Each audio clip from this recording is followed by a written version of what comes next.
So Jai Hind to all of you. My name is Atul Dhiman and I welcome you all on this wonderful platform Abhipedia Defense.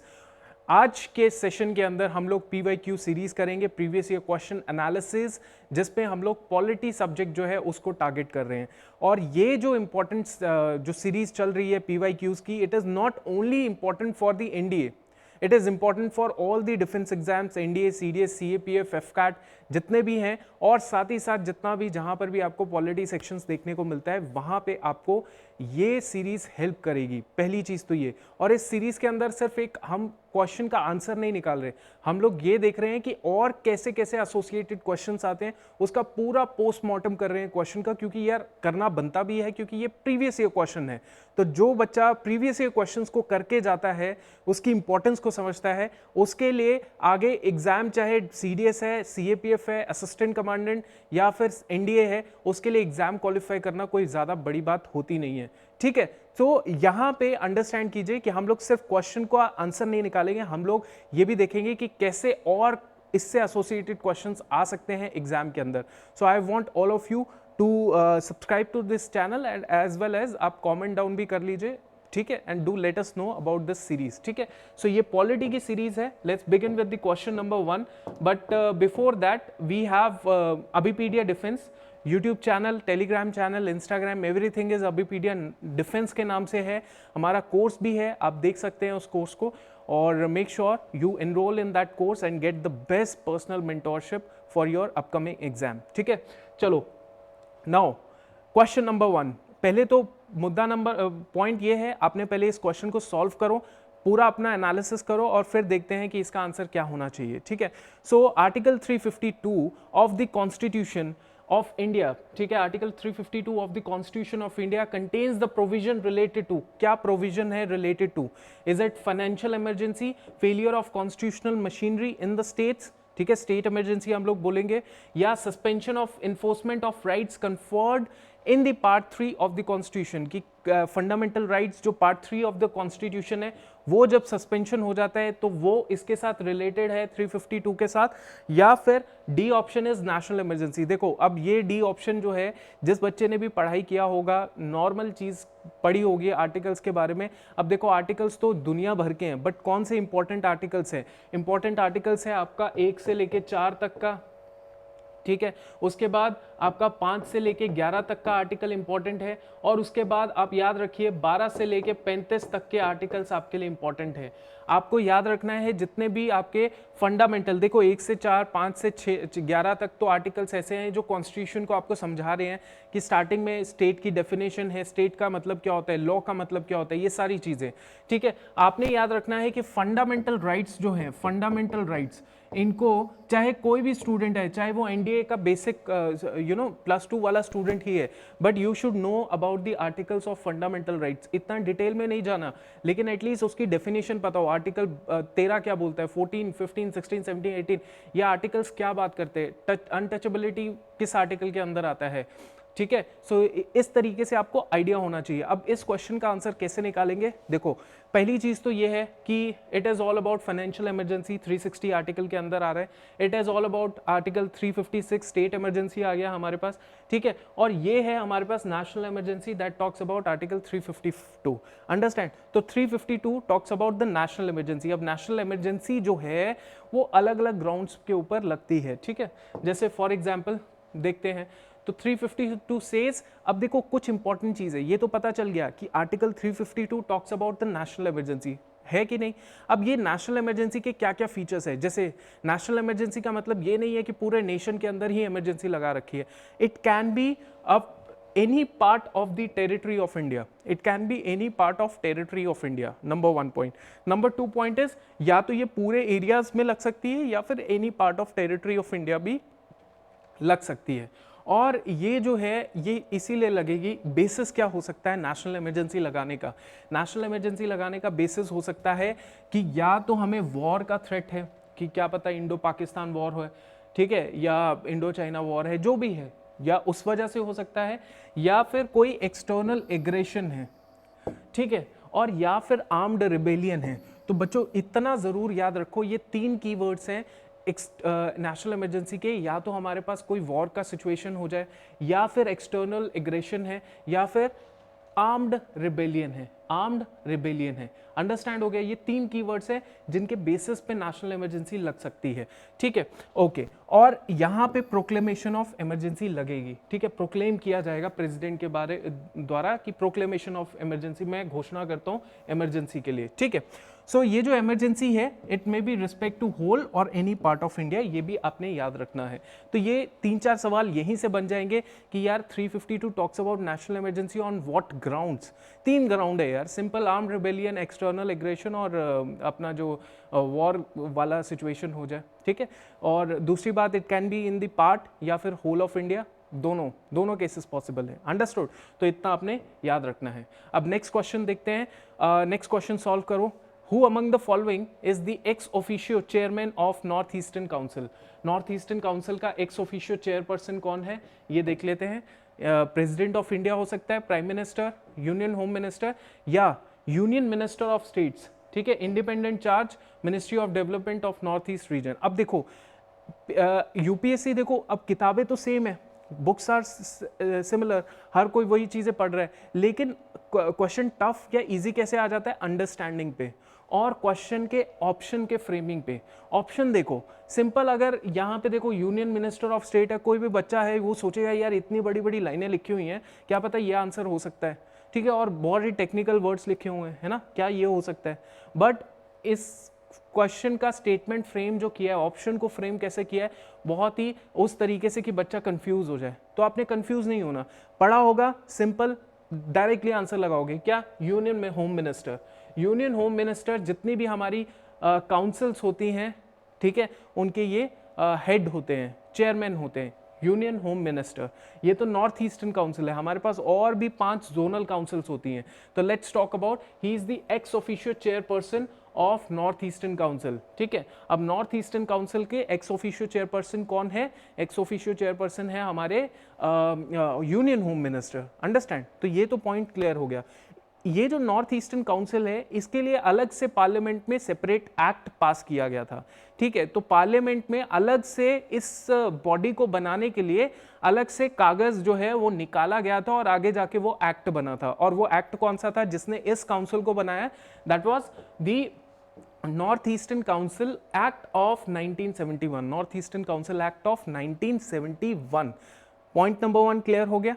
तो बाकी जो थी councils, जो existing councils थी, those were 5 zonal councils. तो 5 zonal councils है, ठीक है, नॉर्थ काउंसिल, साउथ काउंसिल है, ठीक है, उनके हेडक्वार्टर्स हैं, वेस्टर्न काउंसिल है, ईस्टर्न काउंसिल है, तो उनके सेंट्रल काउंसिल है। तो ये 5 जोनल काउंसिल्स तो हैं, बट इसके अलावा हमारे पास एक स्पेसिफिकली काउंसिल है which is north eastern council, जो बनी है 1971 के एक्ट से। तो कितने क्वेश्चन सॉल्व हो गए आपके? सिंपल इतना सॉल्व हो गया कि ही इज अ चेयरपर्सन। अब देखो एग्जामिनर आपको कंफ्यूज करने के लिए क्या कर सकता है? कंफ्यूज करने के लिए ये बोल देगा कि एक्स ऑफिशियो चेयरपर्सन हटा देगा, एक्स ऑफिशियो हटा देगा, बोल देगा who is the chairperson of north eastern council, ठीक है, तब भी यही आएगा। अगर एक्स ऑफिशियो लिखा तब भी यही होगा, होम मिनिस्टर ही होगा। और दूसरी बात, 5 जोनल काउंसिल्स है, नॉर्थ ईस्टर्न काउंसिल 1971 के एक्ट से बनी है, सिंपल। और इसके अलावा इसमें हमेशा याद रखिए कि north eastern zonal council, central council, northern council, western council, इनमें कौन कौन से स्टेट्स हैं जो इसके अंदर आते हैं। जैसे फॉर एग्जांपल नॉर्थ ईस्टर्न की बात करें, असम, ठीक है, मणिपुर, मिजोरम, अरुणाचल प्रदेश, नागालैंड, त्रिपुरा, सिक्किम एंड नागालैंड, ठीक है। तो ये याद रखिएगा। आप मैप, एनडीए का स्टूडेंट है, सीडीएस का स्टूडेंट, सीएपीएफ का स्टूडेंट है, वर्दी पहनना है, पता नहीं कहाँ कहाँ पे आपको जाना है, पूरे अपने जवानों को लीड करना है, तो उस सिचुएशन में आपको पूरा मैप आपकी आंखों में छपा होना चाहिए। तो ये जो स्टेट्स के नाम ले रहा हूँ, आपको खुद रियलाइज हो रहा है यार नागालैंड उस तरफ है, अरुणाचल ऊपर है, ठीक है, मेघालय जो है, मेघालय इस तरफ है, मणिपुर, सिक्किम, ये सारे स्टेट्स का आपके पास मैप छपा होना चाहिए, ठीक है। तभी आप देखो एसएसबी में ना बहुत काम का मैप आता है, बहुत काम का मैप आता है। तो याद रखिए मैप आपको हमेशा अपने सामने रखना है, मैप एकदम रट लेना है, ठीक है। चलो अब the secretariat of council is located at Shillong Meghalaya. ये देखो ये नेक्स्ट क्वेश्चन आ गया। तो कितने क्वेश्चन हमने इस चीज से सॉल्व कर लिए। अब इससे ज्यादा कुछ नहीं देखना नॉर्थ ईस्टर्न काउंसिल से। पहली देखनी है 1971 की, ये नॉर्थ ईस्टर्न काउंसिल एक्ट से बना हुआ है। दूसरा आपने देख लिया कि होम मिनिस्टर जो है एक्स ऑफिशियो चेयरपर्सन है। तीसरा आपने देख लिया कि कितने स्टेट्स और कितने मेंबर्स आ जाते हैं इस काउंसिल के अंदर, ठीक है। तो 3 क्वेश्चंस हो गए और इसका जो हेडक्वार्टर है that is in the headquarter is Shillong Meghalaya के अंदर, ठीक है। चलो अब ये हमने देख लिया। अब नेक्स्ट क्वेश्चन देखते हैं, नेक्स्ट क्वेश्चन देखते हैं, आंसर दीजिएगा इसका। The word socialist was inserted into the preamble. The word socialist was inserted into the preamble to the constitution of India through which one of the following amendment acts, ठीक है। सो socialist word जो है वो insert किया गया है preamble में to the constitution of India through which one of the following amendment acts. समझ आ गया। तो ये सोशलिस्ट वर्ड है, ठीक है। अब देखो सिंपल क्वेश्चन है, एनडीए के लिए तो सिंपल, एनडीए के स्टैंडर्ड के हिसाब से तो बहुत अच्छा है, बट सीडीएस में सेम क्वेश्चन आएगा बिल्कुल भी नहीं। कैसे सीडीएस में सवाल आएगा, देखो they can ask about the 41st amendment, CDS में ऐसा सवाल हो सकता है। They can ask about 43rd amendment, they can ask about some clauses of 44th amendment, ठीक है। क्योंकि 42nd अमेंडमेंट जो है वो सबको पता होता है। दे simply ask the definition of 41st amendment, simply understand this point. तो ऐसे पीवाईक्यू सॉल्व करने का तरीका होता है। आप मुझे कमेंट सेक्शन में बता दीजिएगा कि ये चीज़ जो है आपके लिए हेल्प हो रही है कि नहीं। आप ये पीवाईक्यूज की सीरीज को ही फॉलो करोगे ना, आपको 4 चीज़ें एक सवाल से और पता चलेंगी। ये पता चल जाएगा कि किस तरीके से आपके लिए बेनिफिशियल है, कि कैसे कितना कितना आपने पढ़ना है। देखो यही गेम चेंजर होगा, यही गेम चेंज कर देगा, ठीक है। चलो अब 41st, ये सोशलिस्ट आपको पता है, it is 42nd constitutional amendment, mini constitutional amendment भी कहते हैं इसको। क्या कहते हैं, मिनी कॉन्स्टिट्यूशन भी कहते हैं, मिनी कॉन्स्टिट्यूशन। क्यों, क्योंकि 42nd अमेंडमेंट की वजह से पूरा का पूरा, इंदिरा गांधी जी का टाइम था, उन्होंने पूरा का पूरा जो है एक तरीके से अपना जो कॉन्स्टिट्यूशन था उसको अमेंड इतना जबरदस्त कर दिया कि एक तरीके से बोला जाए कि वहां से जो अमेंडमेंट चीजें थी उससे पूरा एक छोटा सा कॉन्स्टिट्यूशन तैयार हो सकता है। तो इसीलिए मिनी कॉन्स्टिट्यूशन बोल दिया गया था। चलो तो let's talk about something important related to 42nd। क्या, देखो 42nd अमेंडमेंट की बात करें तो सोशलिस्ट वर्ड था, ठीक है, बट सोशलिस्ट के साथ 2 वर्ड्स और जुड़े प्रीएम्बल के साथ। कौन से, socialist and secular and integrity, socialist secular integrity. तो सेक्युलर वर्ड कहां पे आ गया, ये आ गया, इंटीग्रिटी आ गया, ये वर्ड आ गया। अंडरस्टैंड। सो आपको क्या लगता है कि हमारा देश क्या पहले सेकुलर नहीं था? हमारा देश तो स्टार्टिंग से ही सेकुलर है। इनफैक्ट अगर देखा जाए तो मैं आपको बताता हूँ कि स्टार्टिंग में जब हिंदू मतलब इंडिया और पाकिस्तान बना तो उस टाइम पे बहुत सिंपल सी चीज़ है कि हमारा देश एक तरीके से it is a unity in diversity. The word is called unity in diversity, you can use in your SSBs also. कि हमारा देश क्या है, हमारे देश की सबसे बेस्ट चीज क्या है कि हमारा देश जो है यूनिटी इन डाइवर्सिटी में बिलीव करता है, यूनिटी इन डाइवर्सिटी, ठीक है। सो ये जो यूनिटी इन डाइवर्सिटी को सस्टेन रखने का एक ही तरीका है कि कॉन्स्टिट्यूशन जो होना चाहिए सेकुलर होना चाहिए, अपने सोल के अंदर, अपने एसेंस के अंदर सेकुलर होना चाहिए, धर्म निरपेक्ष होना चाहिए, ठीक है। सो वो जो चीज़ थी ना, सेकुलर वर्ड लिखा नहीं गया था। देखो अंबेडकर जी ने भी ना एक बहुत ही प्रॉपरली अपनी पार्लियामेंट के अंदर, मतलब अपनी जब डिस्कशन चल रही थी, कॉन्स्टिट्यूशन पास हो रहा था, तो उस टाइम पे अंबेडकर जी ने भी कहा कि इवन दो हम लोग नहीं लिख रहे हैं, सेकुलर वर्ड नहीं लिख रहे हैं, कोई बड़ी बात थोड़ी है यार। अब देखो आप अच्छे इंसान हो तो आपको बोलना थोड़ी पड़ेगा कि आप अच्छे इंसान हो, है कि नहीं। एक फौजी है, वर्दी नहीं पहनेगा तो फौजी खत्म हो जाएगा क्या उसके अंदर का, पॉइंट ये है। तो देखो, तो पॉइंट ये है कि उन्होंने ये कहा कि हमारे कॉन्स्टिट्यूशन में सेकुलर वर्ड लिखा नहीं है, लेकिन लिख देंगे तो उससे कोई फर्क नहीं पड़ेगा क्योंकि है हमारा actually constitution secular. But Indira Gandhi के टाइम पे ये जो सेकुलर वर्ड है इसको लिखना पड़ा था, क्योंकि उस टाइम पे आपको पता है इंदिरा गांधी का टाइम था, हिंदू मुस्लिम बहुत चल रहा था और भी कई सारी समस्याएं थी जो चल रही थी धर्म से रिलेटेड, तो इसीलिए सेकुलर वर्ड जो है लिखा गया था, इंटीग्रिटी भी वर्ड लिखा गया था। अंडरस्टैंड। चलो ये क्लियर हो गया आपका। उसके बाद ये एक ऐसा टाइम है, it is the only time जब हमारा प्रीएम्बल जो है पहला पेज ऑफ द कॉन्स्टिट्यूशन उसको अमेंड किया गया था, उसमें चेंजेस लाए गए थे, समझिएगा इसको। तो this is the only time जब प्रीएम्बल हमारा एक पहली बार जो है हमारा प्रीएम्बल में चेंजेस लाए गए, तो इसी टाइम पे लाए गए थे, आप इतना समझिएगा, ठीक है। तो ये याद हो गया। उसके अलावा आप याद रखिए केशवानंदा भारती केस, केशवानंदा भारती जी की अभी डेथ हुई है, तो आप इससे भी रिलेटेड चीज़ें हो सकती हैं। ये केस था 1973, तो इस केस में बहुत बड़ा मुद्दा उठ गया था कि यार प्रीएम्बल जो है क्या ये पार्ट है कॉन्स्टिट्यूशन का कि नहीं, क्योंकि अगर तो पार्ट है तो इसको अमेंड कर सकते हैं, और नहीं है तो अमेंडिंग पावर खत्म हो जाएगी पार्लियामेंट की। तो यही कश्मकश में जो है हमारी सुप्रीम कोर्ट, हाई कोर्ट, जो हमारी जुडिशरी है सुप्रीम कोर्ट, वो भी फंसा हुआ था कि प्रीएम्बल को पार्ट बनाए कि नहीं बनाए, ठीक है। तो सिंपल सी चीज है कि केशवानंदा भारती केस में और भी बहुत सारी चीजें हुई, लेकिन इस केस के अंदर ये याद रखिए कि सुप्रीम कोर्ट ने सिंपल भाषा में क्या बोल दिया कि भैया प्रीएम्बल जो है ना, it is a part of the constitution, it is a part of the constitution.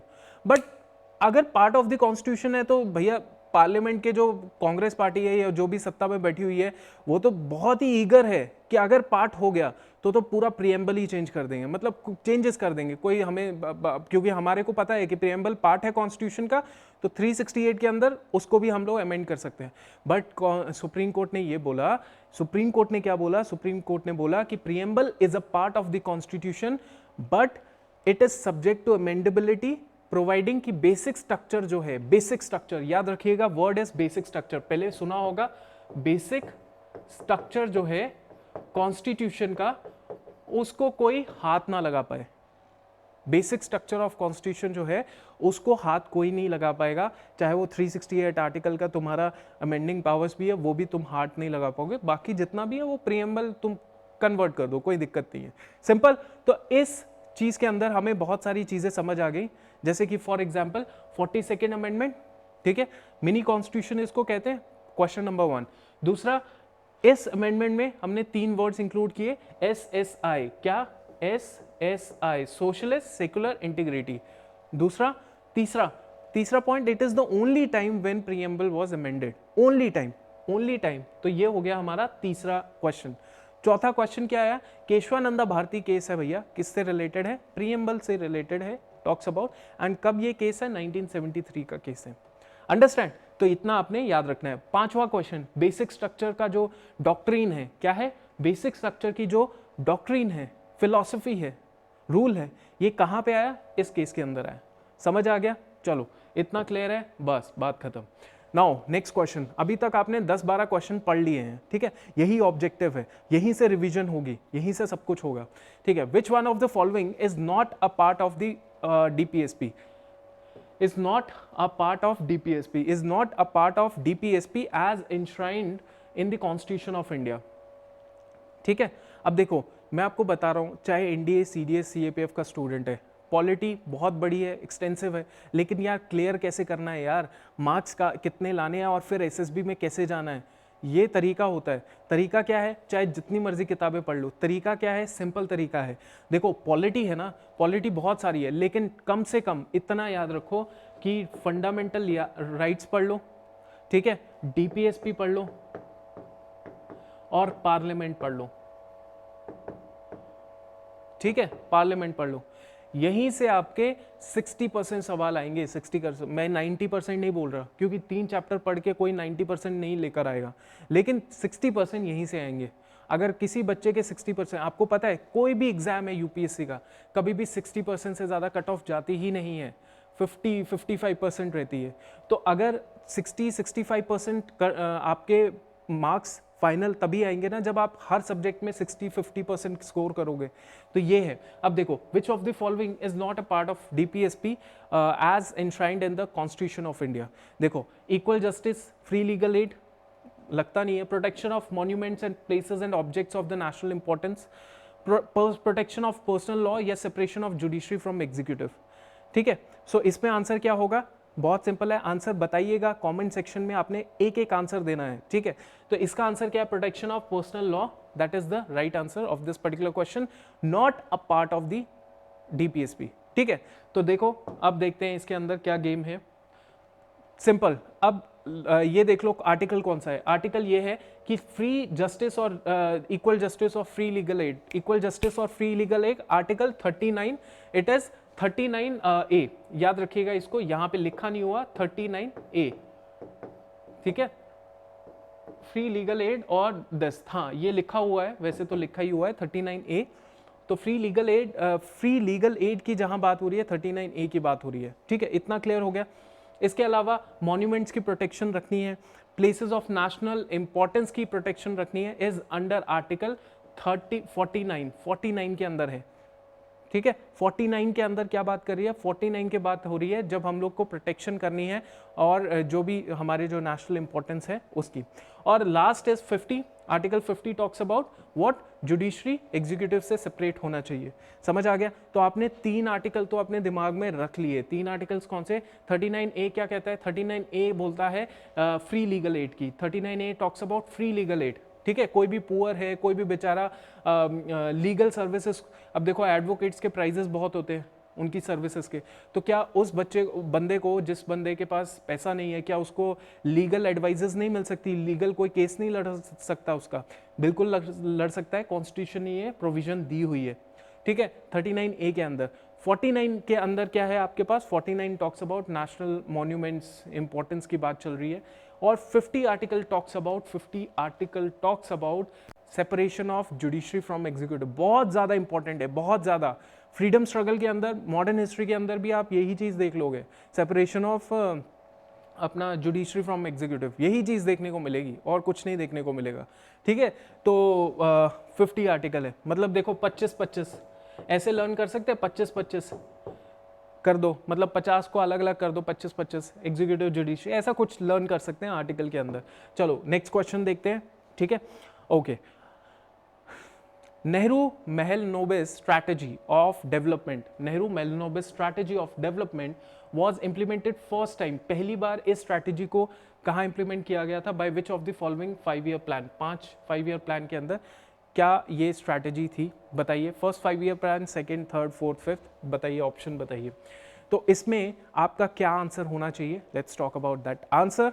देखो, नेहरू महलनोबिस स्ट्रैटेजी जो है that is the second 5 year plan, जहां पे इस स्ट्रैटेजी को इंप्लीमेंट किया गया था, ठीक है। तो इसमें बोला गया था कि भैया हैवी इंडस्ट्रीज लगाइए। फर्स्ट 5 ईयर प्लान मेजरली क्योंकि ऑब्वियसली फर्स्ट 5 ईयर प्लान, अभी अभी देश आज़ाद हुआ है, तो यार जो चीज़ हम लोग पहले से करते आ रहे हैं, मतलब एग्रीकल्चर, तो उसको थोड़ा सा प्रमोट करते हैं ना, उसको एक मेजर, उसको और सपोर्ट करते हैं। सेकेंड 5 ईयर प्लान में हमने बिग इंडस्ट्रीज जो है, बिग इंडस्ट्रीज सेटअप की, ठीक है। पता लग गया इंडस्ट्री से काम चलने वाला है। तो let's talk about this development second 5 year plan, जिसके अंदर हमने बात किया कि इंडस्ट्रियल डेवलपमेंट करेंगे। ये चीज़ सिंपल हो गई, ठीक है। और 56 से लेके 61 तक का ये प्लान था, याद रखिएगा। और साथ ही साथ ये 56 से 61 फर्स्ट 5 ईयर प्लान जो है that was Harrod Domar model. Harrod Domar model जो है, ये याद रखिए, सिंपल चीज़ है, एग्रीकल्चर के ऊपर इन्होंने एम्फोसाइज किया। आप एग्रीकल्चरल इकोनॉमी हो तो एग्रीकल्चर डेवलपमेंट कीजिए, that should be your first priority. तो ये क्लियर हो गया, ये हमने पढ़ लिया। Next is third 5 year plan. देखो ये 2-3 प्लान ही है जहां पे आपको कुछ स्पेसिफिक नाम से भी इनको पुकारा जाता है। जैसे नेहरू महलनोबिस प्लान जो है अपना सेकंड है, ठीक है। गडगिल प्लान जो है वो थर्ड 5 ईयर प्लान है। गडगिल प्लान कौन सा है? थर्ड 5 ईयर प्लान है, जिसमें बोला गया कि हम लोग इकोनॉमी को इंडिपेंडेंट वही ना, सेल्फ रियलाइजेशन, सेल्फ रिलायंट करेंगे, आत्मनिर्भर करेंगे। ये सारी चीजें थर्ड 5 ईयर प्लान से शुरू हो गई। क्यों? क्योंकि देखो 61 से लेके 66 तक का प्रपोज प्लान था, ये था कि नहीं? बिल्कुल। अब 61 से लेके 66 में आपको पता है क्या हुआ था? Indo Pakistan war, Indo China war. तो उस टाइम पे पाकिस्तान के जो अलाय थे, मतलब कि उनके मित्र यार थे, दोस्त थे, है कि नहीं, बड़ी थे, है ना, फौज के अंदर बड़ी चलता है ना। तो उसमें यूएस बहुत तगड़ा सपोर्टर था पाकिस्तान का, और उस सिचुएशन में हमारे साथ यूएस की नहीं बनी, और यूएस जो हमारे को सप्लाई करते थे वो हमें सप्लाई नहीं किया। We decided let's become a self reliant, आत्मनिर्भर। क्लियर? तो आपको ये 3-4 सवाल पता चल गए। First 5 year plan talks about Nehru Harrod Domar model agriculture पे। Second 5 year plan Mahalanobis model, है ना, heavy industrialisation. Third is Gadgil, आत्मनिर्भर बनना है, ठीक है। तो ये चीज आपको क्लियर हो गई। अब नेक्स्ट क्वेश्चन देखते हैं, नेक्स्ट क्वेश्चन देखते हैं। एवरी जज of the supreme court, every जज of the supreme court is appointed by whom? Every जज of the supreme court is appointed by whom? जल्दी बताइए इसका आंसर, ठीक है। ओके, तो एवरी जज ऑफ द सुप्रीम कोर्ट, अब याद रखो जज, जज मतलब जुडिशरी, जज मतलब जुडिशरी, ठीक है, जज मतलब जुडिशरी। और यहां पे देखो 3 पिलर्स होते हैं, 3 पिलर्स हैं किसी भी देश को चलाने के लिए। एक होता है हमारे पास जुडिशरी जो हमने बात की, एक हमारे पास आता है लेजिस्लेटिव जो पार्लियामेंट में बैठे होते हैं, ठीक है, और तीसरा होता है हमारे पास एग्जीक्यूटिव। तीसरा क्या है? एग्जीक्यूटिव, ठीक है। अब देखो ये 3 पिलर से देश चलता है, जुडिशरी, एग्जीक्यूटिव, लेजिस्लेचर, अंडरस्टैंड। सो याद रखिए कि एक दूसरे से ये इंटरडिपेंडेंस है, एक दूसरे के ऊपर डिपेंडेंट है, ठीक है, एक दूसरे के ऊपर क्रॉस चेक करते रहते हैं। अगर मान लो इस लेजिस्लेचर ने, लेजिस्लेटर मतलब जो हमारे एमपी उमपी होते हैं, पार्लियामेंट में बैठे होते हैं, पूरा गाली गलौज कर रहे हैं और पूरा एकदम बहस बसाई कर रहे हैं, ठीक है, और कुछ और एक्स्ट्रा काम कर रहे हैं, ठीक है, तो यहाँ पे अगर कोई अपनी सीमा लांघ के जाएगा तो जुडिशरी इंटरफेयर करेगी, क्रॉस चेक करके रखेगी, ठीक है, कि ये ठीक से काम कर रहे हैं क्या, ये ठीक से काम कर रहे हैं, तो जुडिशरी देगी, ये इनको देखेगी। मतलब एक दूसरे के ऊपर क्रॉस चेक एंड बैलेंस करने की कोशिश करते हैं एक दूसरे के ऊपर, ठीक है। तो अब देखो इसका जो सबसे टॉप मोस्ट हेड होगा, एग्जीक्यूटिव हेड जो है पूरे हमारे देश का, पूरे देश का एग्जीक्यूटिव हेड कौन होगा, ठीक है, तो वो प्रेसिडेंट है। तो प्रेसिडेंट को कौन अपॉइंट कर रहा है? प्रेसिडेंट को जो अपॉइंट कर रहा है वो जुडिशरी कर रही है। जुडिशरी का सीजीआई होगा, वो बेसिकली प्रेसिडेंट को ओथ अफर्मेशन दिलवाएगा। और जुडिशरी का कोई जज होगा, वो जो अपॉइंट कौन करेगा? प्रेसिडेंट अपॉइंट करेगा। तो एग्जीक्यूटिव जो होगा, एग्जीक्यूटिव हेड जो है प्रेसिडेंट, उसको जो ओथ वगैरह होगी वो जुडिशियल सीजीआई करवाएगा। और जुडिशरी का जो जज है वो बेसिकली उसको अपॉइंट कौन करेगा? President of India. सिंपल, बहुत सिंपल क्वेश्चन है, ठीक है। तो आप याद रखिएगा 124 के अंदर, आर्टिकल के अंदर ये क्लॉज आता है कि अपॉइंटमेंट जो होगी that would be appointed by the president of India, understand. तो इतना आप याद रखिएगा, ठीक है। So this is all for today's lecture. हम लोग ने काफ़ी हद तक बहुत सारी कुछ पॉलिटी के जो हमारे प्रीवियस ईयर क्वेश्चन है एनडीए के, हमने उनको कंप्लीट किया। और साथ ही साथ हमने ये भी इंश्योर किया कि आप सिर्फ एक चीज़ के ऊपर ध्यान ना दें कि हमने सिर्फ PYQs को सॉल्व करना है, हमने उसका पूरा 360 डिग्री एनालिसिस करना है। अभी हमने बेशक 5-7 क्वेश्चंस किए होंगे, बट उसको इंटू 3 कर लेंगे मिनिमम, तो हमारे पास 30 क्वेश्चंस हो जाएंगे। 30-35 क्वेश्चन जो हैं हमने इस 25 मिनट के सेशन में हमने 30-40 क्वेश्चन सॉल्व कर लिए, अंडरस्टैंड। तो ये आप याद रखिएगा। इस लेक्चर की जो PDF है आपको मिल जाएगी हमारे अभीपीडिया डिफेंस जो है, अभीपीडिया जो है पोर्टल है हमारा, अभीपीडिया पोर्टल है। यहाँ इस पोर्टल के अंदर आपको ये सारी PDF मिल जाएंगी, ठीक है। और कोई दिक्कत आएगी, कोई इशू है, आप डायरेक्टली इस नंबर पे कॉल कर सकते हैं। मैंने नंबर आपको वैसे डिस्क्रिप्शन पे भी हम लोग लिख लेते हैं, इस नंबर पे आप डायरेक्टली कॉल करेंगे, so you will find it very relevant regarding this. So वैसे हमारी ये एनडीए की स्पेसिफिक सीरीज है, लेकिन trust me, I have seen all the experiences, मैंने सब कुछ देखा हुआ है, सब एक्सपीरियंस किया है, उसी एक्सपीरियंस के बेसिस पे कह रहा हूँ।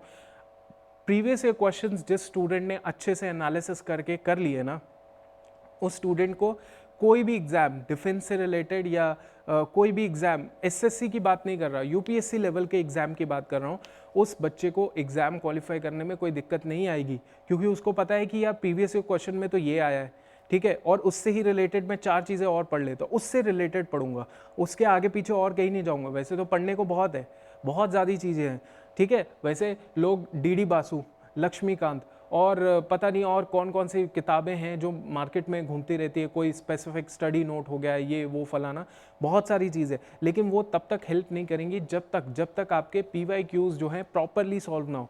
और ये जो PYQs होंगे, these PYQs are very very relevant for the NDA। Obviously NDA तो है ही है कि नहीं, NDA हो गया, आपका हो गया CDS, आपका हो गया CAPF,